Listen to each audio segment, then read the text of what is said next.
17 बाब 15वीं और 16वीं आयत। फिर उसने मुझसे कहा कि जो पानी तूने देखे जिन पर कस्बी बैठी है वो उम्मतें और ग्रोह और कौमें और अहले ज़बान हैं, और जो 10 सींग तूने देखे वो और हैवान उस कस्बी से अदावत रखेंगे और उसे बेकस और नंगा कर देंगे और इसका गोश्त खा जाएंगे और उसको आग में जला डालेंगे।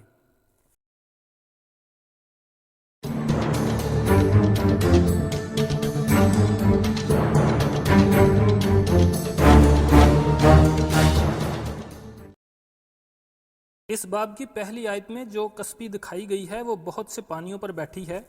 यहाँ पानी के अलामती निशान का मतलब बताया गया है और इसकी वजाहत की गई है कि पानी से मुराद उम्मतें और ग्रोह और कौमें और अहले ज़बान हैं। आम तौर पर जब मुकाशफा की किताब में पानी का जिक्र आता है तो इसको हकीकी पानी ही लिया जाता है। यहाँ 17वें बाब में इसे बतौर अलामत इस्तेमाल किया गया है और फरिश्ता खुद इसके रूहानी मानी बयान करता है ताकि पढ़ने वाले सही मानी समझें, और फरिश्ता का लफ्ज़ पानी की ख़ास वजाहत करना इसके अलामती मानी बताना ज़ाहिर करता है कि इस ख़ास आयत को आम असूल से मुस्तस्ना करार दिया जाए। फरिश्ता के इस बयान से हमें यह समझने में बहुत मदद मिलती है कि कस्बी का असर व रसूख कहाँ तक फैला हुआ है। ये आयत 7वीं आलमी सल्तनत की सियासी कुव्वत और मजहबी कुव्वत के दरमियान तल्लुकात की अचानक गैर मुतवक्का और अहम तब्दीली आश्कारा करती है। ये आयत मुखालफे मसीह के ज़रिए एक ऐसे शैतानी निज़ाम के ज़वाल की पेशनगोई करती है जो तकरीबन 4000 साल से मजबूती से कायम चला आ रहा है। ये इस कस्बी के आखिरी अंजाम और इस अचानक खौफनाक अदालत का नक्शा खींचती है जो इसको बर्बाद करती है। इस बाब के शुरू में हमने देखा कि औरत के तल्लुकात हैवान और 10 बादशाहों के साथ नहायत खुशगवार थे, लेकिन जाहिर है कि ये ज़्यादा देर कायम नहीं रह सके, क्योंकि इस आयत में 10 बादशाह और हैवान इस कस्बी से अदावत और नफ़रत करने लगते हैं। 10 बादशाहों का इत्तेहाद और इत्तफाक जो 3.5 साल से नहायत खूबसूरती से काम कर रहा है, इस सिलसिले में भी हैवान की गिरफ्त में नज़र आता है कि जब हैवान इस औरत से नफ़रत करने लगता है तो 10 बादशाह भी इसका साथ देते हैं। वो लगातार आखिर तक हैवान का साथ देंगे और कस्बी को मुकम्मल तौर पर तबाह करने में भी इसकी मदद करेंगे। इसकी वजह यह है कि उन्होंने अपनी सारी अकल और रूह और बदन और जान से हैवान की मर्ज़ी के सामने मुकम्मल तौर पर हथियार डाल दिए हुए हैं। पहले वो सब हर लिहाज से मिलकर इस कस्बी को चाहते और खिदमत करते और मदद करते थे, अब वो सब मिलकर इससे अदावत रखते हैं। कलाम मुक़द्दस के दूसरे हवाला जात के साथ मुकाबला करने से पता चलता है कि ये नाखुशगवार वाक़या दानियल की रोया के 17वें हफ्ते के वस्त में पेश आता है। पहले नसफ हफ्ता में बरगश्ता मसीहत खूब तरक्की करती है और सारी दुनिया में इस कुव्वत का सिक्का जमा लेती है, लेकिन आखिरी निसफ हफ्ता शुरू होते ही नई रोमी हुकूमत का हाकम इसके असर और दौलत और इख्तियार से हसद करने लगता है और ये महसूस करता है कि इसकी हुकूमत में एक और हुकूमत कायम हो चुकी है जो वो अब ज़्यादा देर तक हरगिज़ बर्दाश्त नहीं कर सकता।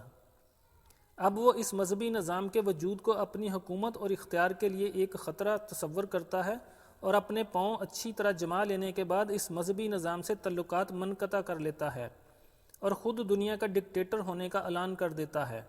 अब इसे इस मजहबी निज़ाम की मदद की ज़रूरत नहीं रही, बस वो उल्टा पड़ता है और जिस मजहबी निज़ाम की मदद से इसकी हुकूमत मजबूत हुई थी इसी को तबाह कर देता है। अब ये हैवान एक नई स्कीम सोचता है कि हर इंसान को इसकी प्रस्तिश करनी चाहिए।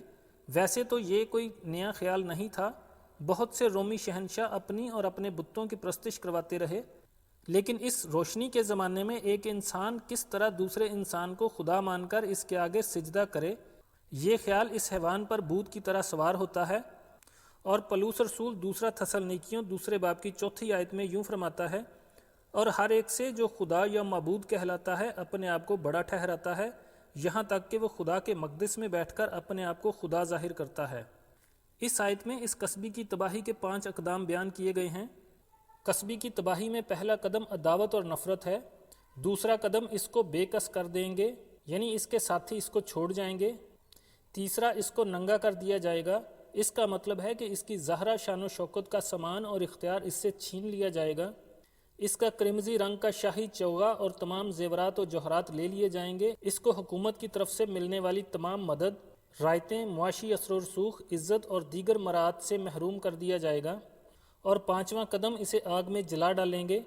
बाज़ उलमा का ख्याल है कि हकीकतन इस मजहबी निज़ाम के तमाम मराकज़ को आग लगा दी जाएगी। سوال یہ پیدا ہوتا ہے کہ جب یہ جھوٹا مذہبی نظام خدا کے خلاف تھا تو شیطان نے اسے کیوں ختم کیا؟ شیطان تو خود خدا کا مخالف ہے۔ اس کی ایک وجہ یہ ہے کہ وہ خود خدا بن کر اپنی پرستش کروانا چاہتا تھا، اور اس مقصد کے لیے ضروری تھا کہ یہ مذہبی نظام راستے میں سے ہٹا کر پرستش کا نیا نظام شروع کیا جائے گا۔ اس کی دوسری وجہ یہ تھی کہ خداوند مسیح کا فرمان پورا ہونا ضروری تھا۔ مرکز 3 باب کی 26ویں آیت میں انہوں نے فرمایا، اگر شیطان اپنا ہی مخالف ہو کر اپنے میں پھوٹ ڈالے تو وہ قائم نہیں رہ سکتا بلکہ اس کا خاتمہ ہو جائے گا۔ حیوان اور 10 بادشاہ مخالف مسیح کی پرستش شروع کروانے کے لیے اپنی طرف سے شاید یہ عقل مندانہ قدم اٹھایا ہو کہ جھوٹے مذہب کو تباہ کر دیا جائے، لیکن یہ شیطان کی بادشاہت میں پھوٹ ڈالنے کے مترادف ہے، جس سے مستقبل میں ان کی اپنی تباہی بھی ممکن ہو سکتی ہے۔ آخر یہ جھوٹا مذہبی نظام بھی شروع سے آخر تک سب شیطان کا ہی کارنامہ تھا۔ یہ ظاہر ہوتا ہے کہ خداوند یسوع مسیح نے پیشن گوئی کے طور پر کہا تھا کہ کس طرح شیطان خود کو ختم ہونے سے پہلے اپنے نظام کے ایک حصے کو خود ختم کر دے گا۔